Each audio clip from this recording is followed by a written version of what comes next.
Sarveshwaraya Shambho Shambho Mahadevaya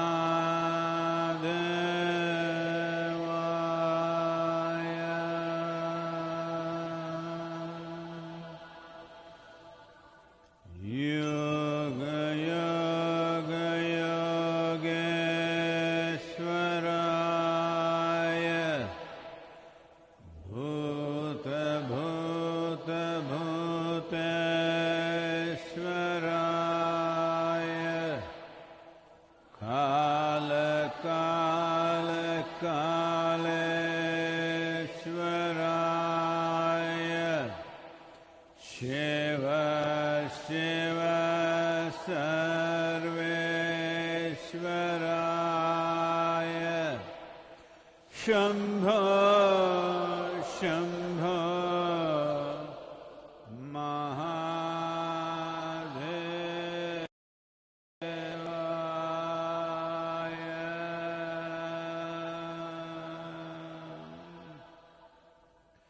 Yoga Yoga Yogeshwaraya Bhuta Bhuta Bhuteshwaraya Kala Kala Kaleshwaraya Shiva Shiva Sarveshwaraya Shambho Shambho Mahadevaya Yoga Yoga Yogeshwaraya Bhuta Bhuteshwaraya Kala Kala Kaleshwaraya Shiva Shiva Sarveshwaraya Shambho Shambho Mahadevaya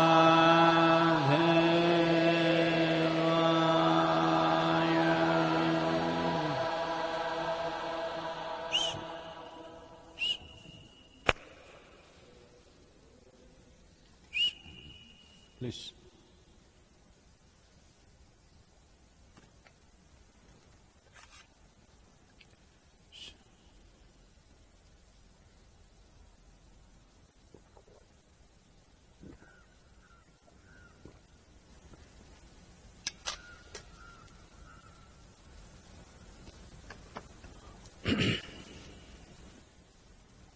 Namaskaram, wherever you are.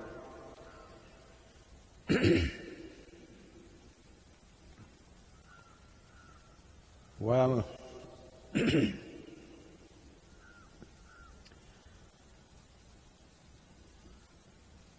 as all of you should already know that the numbers of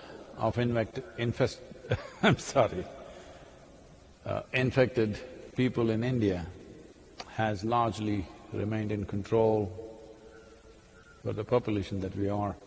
735 is not a very bad number, but there is a bit of a lacuna in that, because confirmed cases means they went into testing about a week ago. So it takes 6 to 7 days for it to be confirmed. So it could be little more than that, but compared to many other countries, it's very much in control. I think we went into the lockdown at inappropriate time, before it became community spreading. Still, wherever these confirmed cases are, we are able to trace down from where it came. Most of them have traveled abroad and come. But in many other nations, unfortunately, it is just going crazy. Well, even the Prime Minister of United Kingdom is confirmed with coronavirus right now. Prince Charles is confirmed. So across the island it is spreading. New York City is over 10,000 people. So in United States there is partial lockdowns, I think. They have an advantage of space, which UK may not have. Spain, deaths are going over 2,300. Italy is still doing the same. So,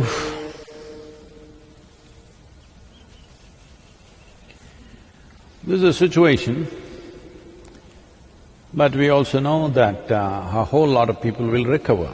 But the problem will be that in a given society or a nation, if too many people go into infection state, it'll be impossible for any nation to provide necessary medical assistance that they would need.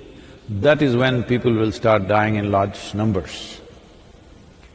So that's what we are trying to prevent with this lockdown. And there are strategies in India that even if they relax it within the state, between the states, the lockdown will continue for a more period of time probably, because they want to break the chain of infection that's happening. If a certain number of people are infected in a city, after that, stopping it from not touching others is very difficult. There are tragic instances where yesterday a health worker in Atlanta, I think 42-year-old lady, she's been working in a hospital, she went home and she died. A 4-year-old child was next to her, nobody else in the house, and she just died of corona. So these kind of tragic stories are coming.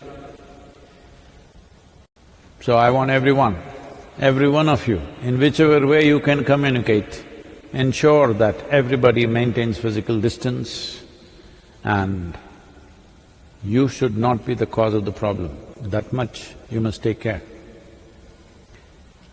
Well, those of you who are always little lazy,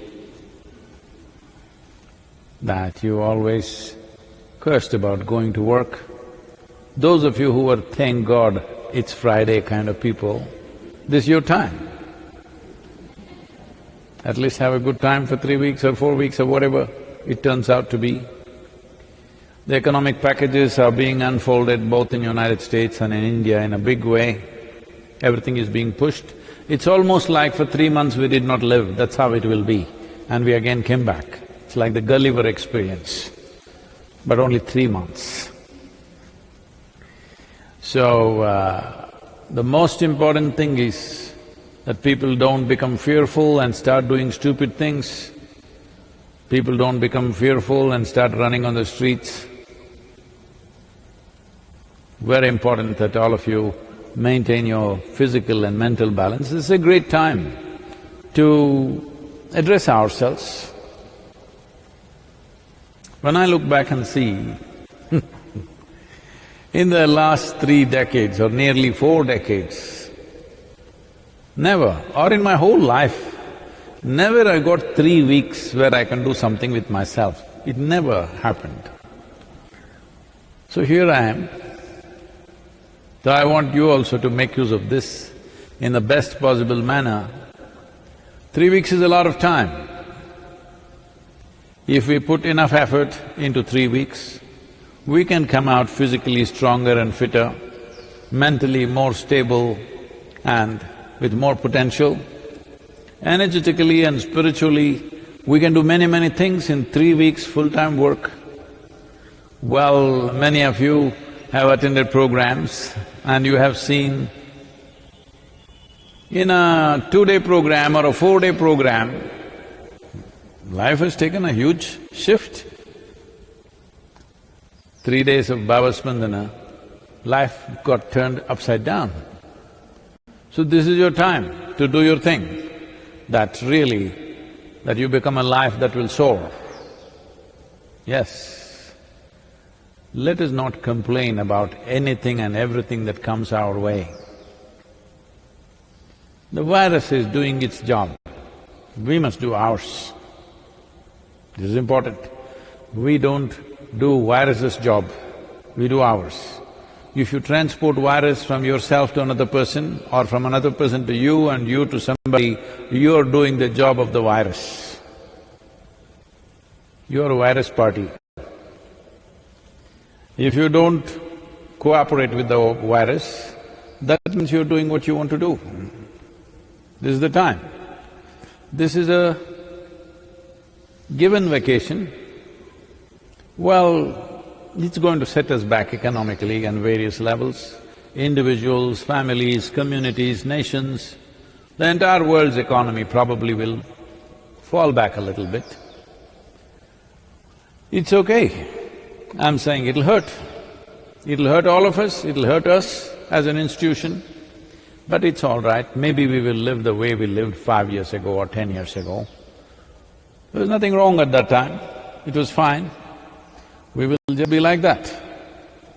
So, the most important thing is, we are alive and we have a vacation. Let's put it to good use.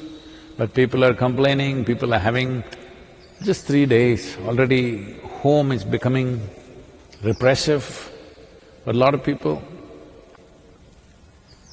All these days they were complaining, where is my husband? I see him only once in a week. Where is my wife? She's going to work, I can't see her. I'm missing you, you're missing me. Now, we are missing the office.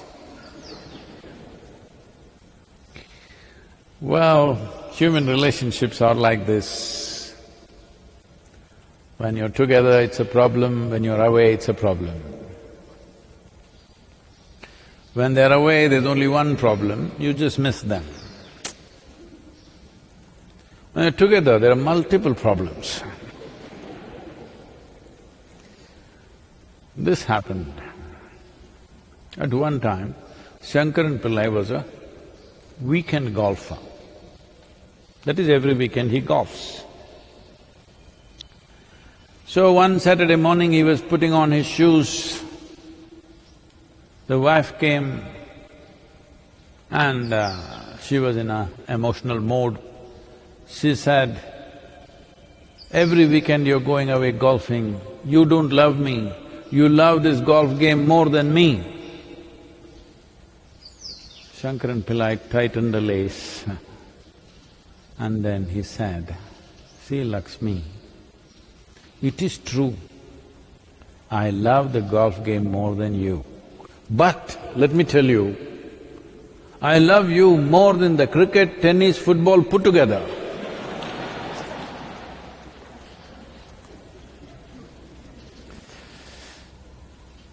So, it's time. It's time we address who we are, what are we made of, what is our limitation. It's time to address that. So this is a good time for that. Let's not fool ourselves, fanciful ideas that you picked up in romantic novels and movies and stuff. It's time we address who we are. We got issues. If we got issues, we must face them. We think the issue is somebody else. No, we've got issues as people. Time to face them. Very important. If you could do it every day, on the fly, doing all the work, that would be fantastic.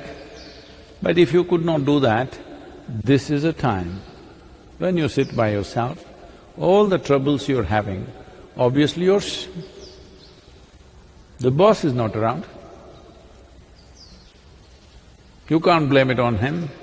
The traffic is not bad anymore, you're not even there. You can't blame it on the traffic, why you're freaked? You don't have to go to office on the time, so you can't blame it on that. You're sitting at home and freaking, obviously it's you. It's time to address that. Human relationships become what they become mainly because most people think the other person should be the source of my joy. No, it's your business to see that you are the source of joy for the other person. Everybody is always wanting to meet that wonderful person who doesn't exist. Actually, I have enough experience in life, I'm telling you, such a person doesn't exist. Because even, today everybody, at least in India, people's idea of the most beautiful and wonderful human being is Krishna. He dances, he sings, he loves and fantastic he is, all right? But his wives were complaining endlessly during their time. So even his wives were complaining because you always think somebody else has to be wonderful. It's time, these 3 weeks is a good amount of time that you become that wonderful person that you're aspiring to meet. You become that wonderful person that you're expecting everybody else to be. This is your chance. If you become that wonderful person, well, others also can enjoy it, but above all, you enjoy it. That's the most important thing. If you sit here, if you are a wonderful human being, you enjoy this. Well, others also can enjoy it, that's wonderful. But if they are not around, you enjoy being a wonderful human being. You are in the company of a wonderful human being always. This everybody must do. And now this virus has given you this possibility of 3 days at home. Good time to do it. A few of you at the ashram, rest of you at home. Good time to do it. Very good time. Let's make use of this. Question? Sadhguru, the first question is from S. Upadhyaya. Namaskaram, Sadhguru. While speaking about Dhyanlinga, you had mentioned that you can access it from anywhere. From the past few months, I have a very intense longing to experience your life presence 24/7, wherever in the world I may be. Could you please give me a method to make this possible? What is your understanding of life? You want me on the web all the time? Because today live does not mean I'm alive. Live means I'm online. So, let's understand this.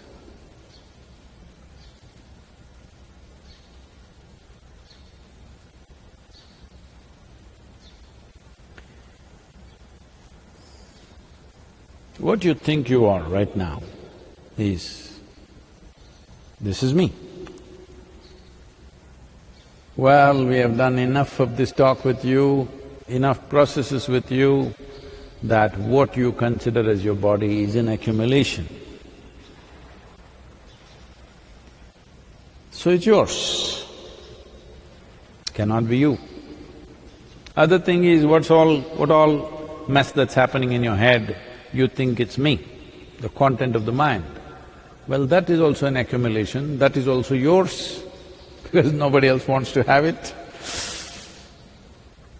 So, it's yours, but it's not you. So what you consider or what you do not know as myself, but you know you exist, but you do not know what is the nature of your existence. So the whole idea of spiritual process and the tools that are established to manifest this or bring this experience into people's lives, all the tools, whether it is Dhyanalinga or Yogeshwara or myself, this is a tool, this is not a person. The tool is that something beyond physical is happening around them all the time. Physicality, the basis of physicality is a defined boundary. Without a defined boundary, there is no physical nature. So once something beyond physicality is happening, there is no such thing as boundary. There is no such thing as here and there. Physical can only be either here or there. That which is not physical is neither here nor there, or it is both here and there. Well, this may sound little out of reach for you,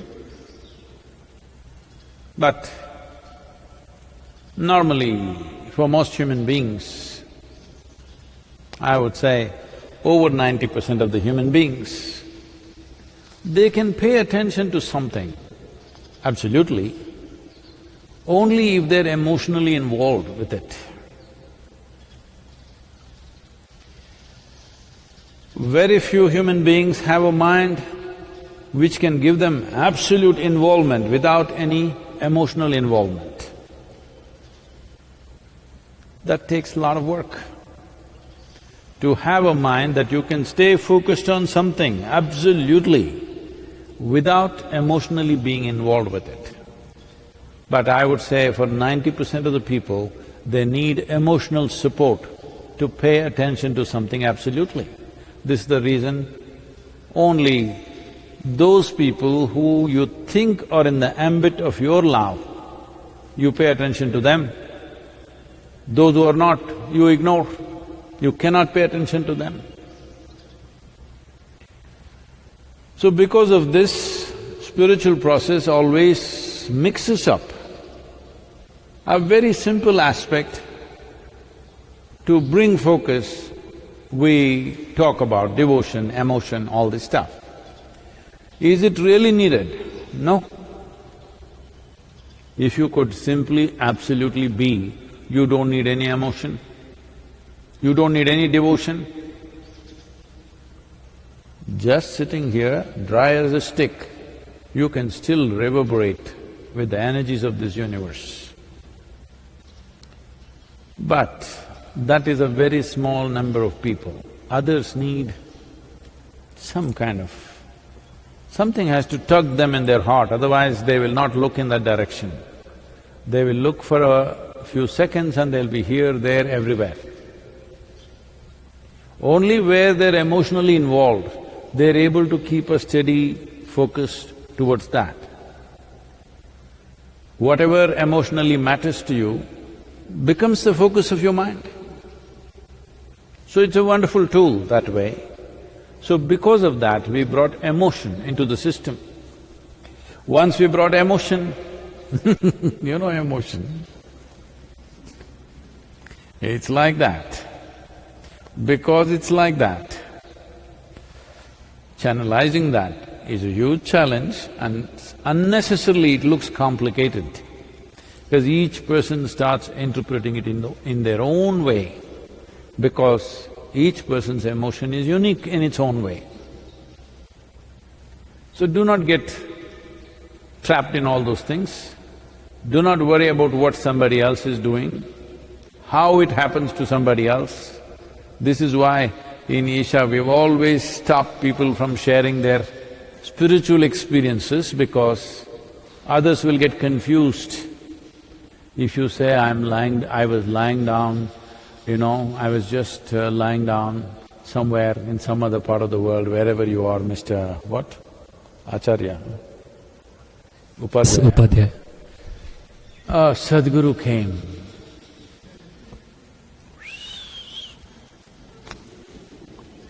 And so much trouble for me, because all kinds of people now will start saying, Sadhguru came and did this, Sadhguru came and did that. Usually it starts with good things.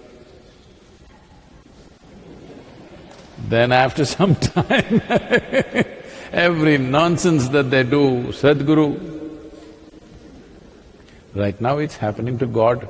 Fortunately, he is not here, so it's okay, you can blame him for any damn thing, but you can't access him, so I'm saying at least you cannot punish him, so it's okay. For everything, all the nonsense that happens, I think God wills like this. That's why I'm doing all this idiotic stuff. Now once this thing gets focused on a living person like me, phew, too much trouble. Well, can we make the presence be available wherever you are? Of course, otherwise what's the point? Then it'll be just talking spirituality. Talking spirituality can be inspiration at its best and entertainment at its worst. That's all it can be. Talking about it, talking about it, talking about it. Inspiration is needed in the beginning, but if you need inspiration throughout your life, you're a lost case. Inspiration it's like ignition. Got the engine started. Once you have the engine started, if you keep turning the ignition, it makes ugly noises. Same will happen to people. Once they're sufficiently inspired, there is no need to go on inspiring them, they will become fanatics. If you go on inspiring people, they will become madcaps who will do most illogical and terrible things in the world. Too much inspiration. Inspiration is like ignition to get somebody started, a little bit push. After that it's over. After that, they must have processes and methods with which they can access. More than anything, somehow, whichever way, involvement. So we are talking about a consecrated form like Dhyana Linga, or myself or yourself. When we initiated you, I have spoken about this, but largely we are avoiding talking about it. We are still calling Shambhavi as initiation. It's not really an initiation because nothing is given, it's a kind of a consecration. All you have to do, your daily practice, it is not like Shakti Chalana Kriya or Shunya meditation where there is a specific process. Here, all you're doing is, it's like sweeping the temple. People every day are sweeping Dhyanalinga temple. They're not recharging Dhyanalinga or doing something. There are no rituals, there are no processes, just sweeping the temple, keeping it clean. This is all you're doing with Shambhavi. You are not doing anything to boost yourself, just keeping it clean because it's consecrated. If you don't keep it clean, suppose if you do not keep your window panes clean, suddenly even the sun doesn't seem to be bright enough. Even the sun is not bright enough because your window panes are not clean. Or you got a cataract, suddenly even the sun is not bright enough. This can easily happen. So all you have to do is keep it clean. Sadhguru, I'm doing my practice once a month, once a day. I'm just being mean, just like that, it's a holiday.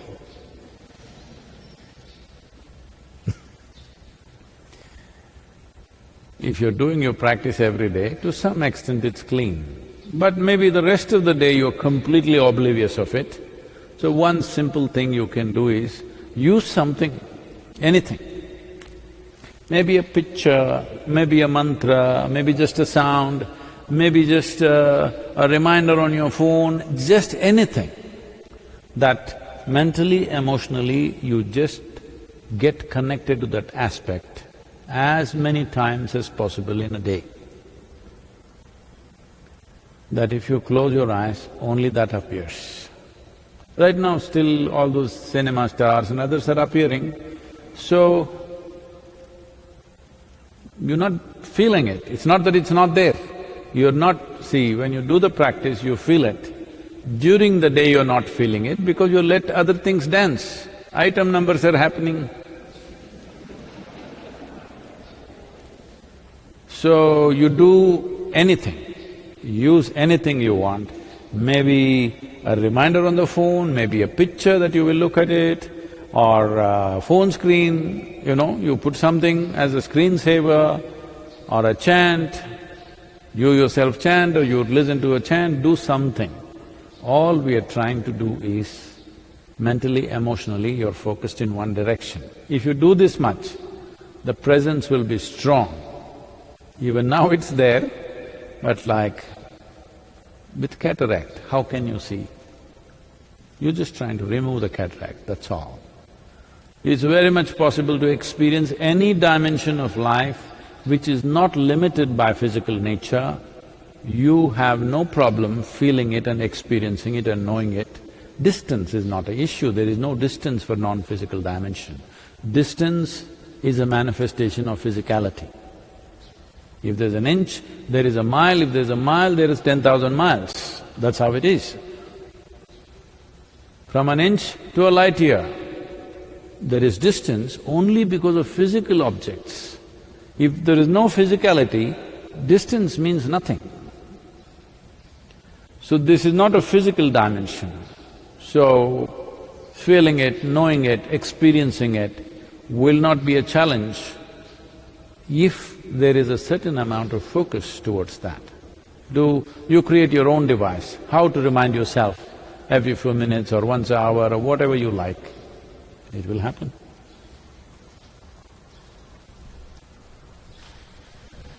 Sadhguru, the next question is from Sonia. Namaskaram Guruji. I am from Berlin. With increased silence outside, inside noises are becoming very noisy. Could you shed some light on inner vibrations and the inner sound? Whoa! In Berlin?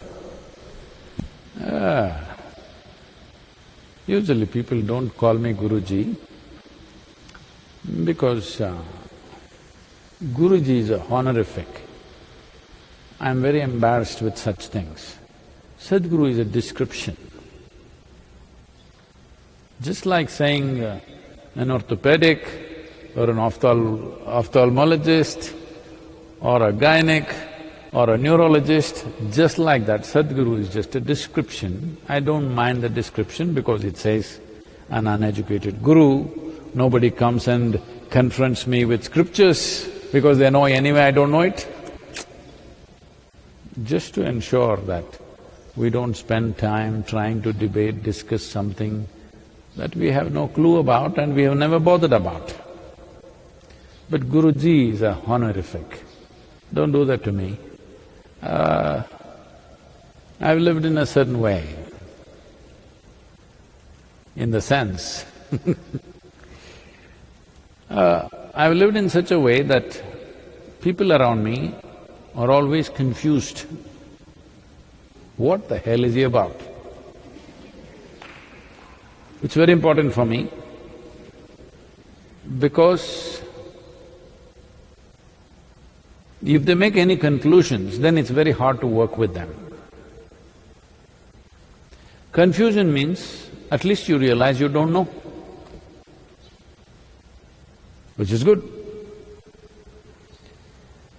If somebody comes to know by a very deep experience, that is fine with me. That's another state. But drawing nice conclusions about somebody is not necessary, drawing bad conclusions about somebody is not necessary. So all honorifics come from this, that people draw positive conclusions about somebody. The value of who I am is only when you simply look at me without any conclusions, you will see, you will be so thoroughly confused. You've not paid enough attention to me because most of the time you're seeing me sitting here in a satsang or this kind of situation, so you have not seen me in various situations. If you see me in various situations, you will be thoroughly confused, which is a very good thing. That means you are unable to draw a conclusion, because conclusion is death. Conclusion means no more possibility. If you draw a conclusion about me, unknowingly, as a seeker, you will draw a conclusion about yourself. That means seeking is over. Once you draw a conclusion, where is the seeking? You calling yourself a seeker is absolutely meaningless. About the vibrations in Berlin, well, outside vibrations have stopped. Is that what she's saying? Oh, the automobiles are not thundering around. Well, I also like to drive and ride, but it's all right. Maybe every year, we should think about this really as a world, as a generation. Every year, 3 weeks, no automobiles on the road, everybody stays home. Hello? What's the problem? Nothing will happen. Everybody at once turn off every damn thing in the world, like school children break for their vacation, all human beings take a break. Oh, every other creature on the planet will celebrate.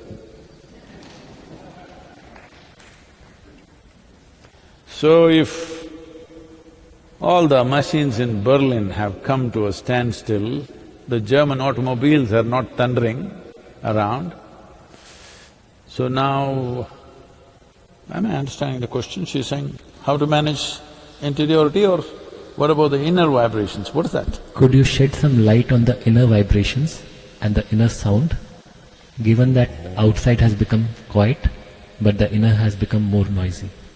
Oh.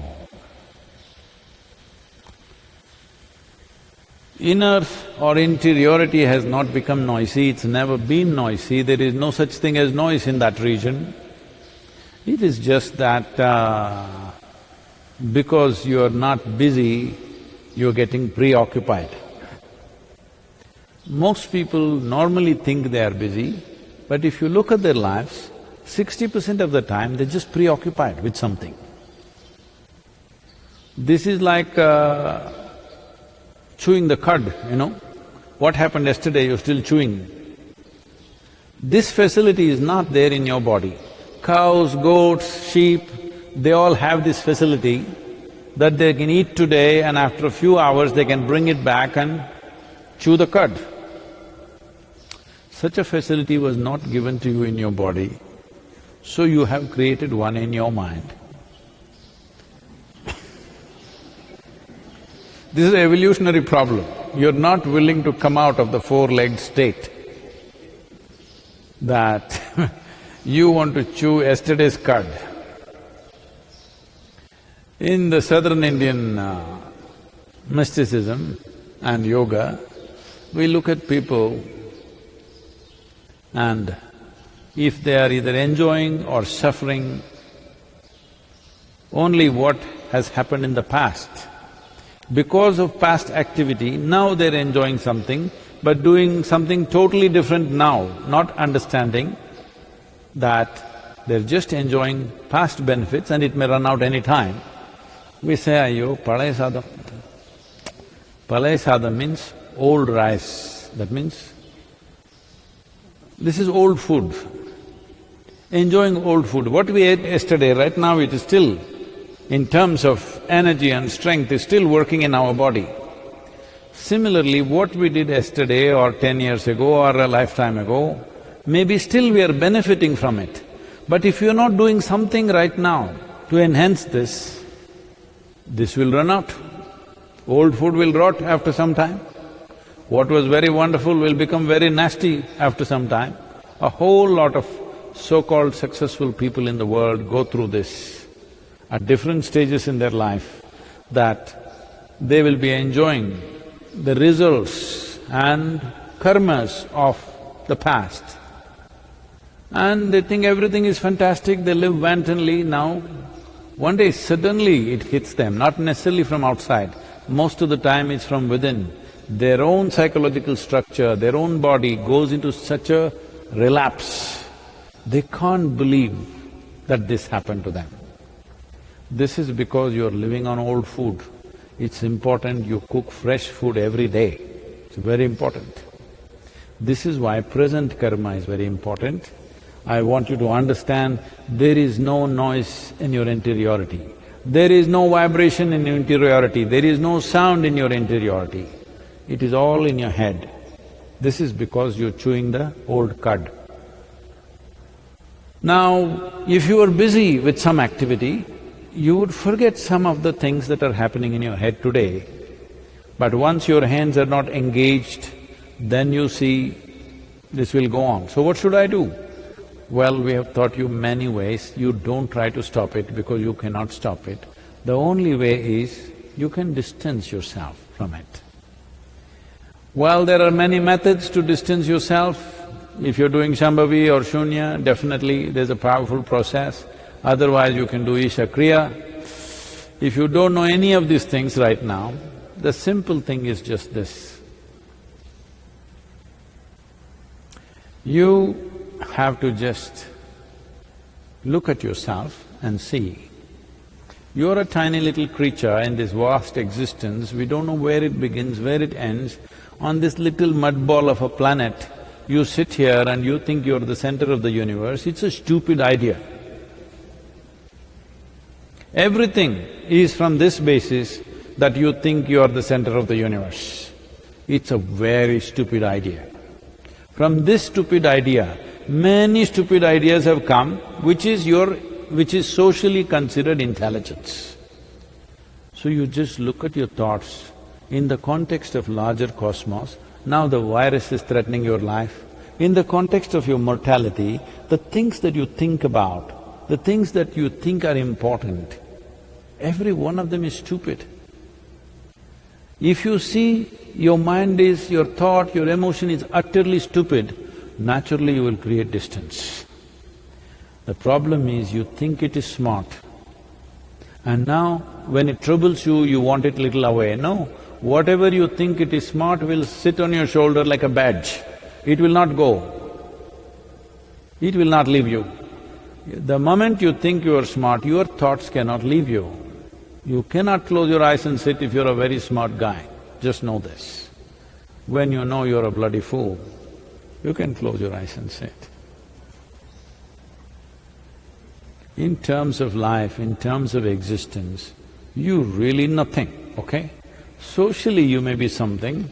Among fools, fools will shine. That doesn't mean anything. As a life, tomorrow this silly little virus can knock you off. Yes, you or me, I'm saying. It can just knock us off. So whatever great smart things we are thinking doesn't mean a damn thing. If you understand this, naturally there will be a distance between you and your thought process. Once there is a distance between you and your thought process, it doesn't matter what you're thinking at all. Yoga yoga yogeshwaraya bhuta bhuta bhuteshwaraya kala kala kaleshwaraya shiva shiva sarveshwaraya shambho shambho Mahadevaya.